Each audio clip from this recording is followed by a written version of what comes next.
ఆదిలాబాద్ జిల్లా బెల్లంపల్లి కాంఠ చౌరస్తాలో మాదిగ హక్కుల దండోర ఆధ్వర్యంలో భీమా కోరేగావ్ శౌర్య దివస్ను వేడుకలు ఘనంగా నిర్వహించారు.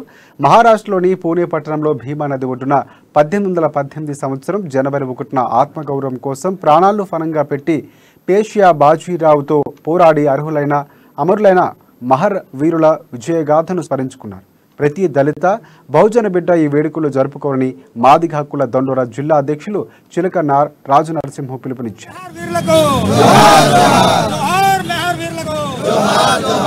భీమా కోరేగావ్ శౌర్య దినోత్సవ శుభాకాంక్షలు తెలియజేస్తున్నాం మాదిగ హక్కుల దండోర పక్షాన. మరి అదే కాకుండా ఈ 1 జనవరి 1 తారీఖు 1818 ఇవాళ ఈ చరిత్రలో ఈ జనవరి 1కు ఒక విశిష్టమైన రోజు ఉంది.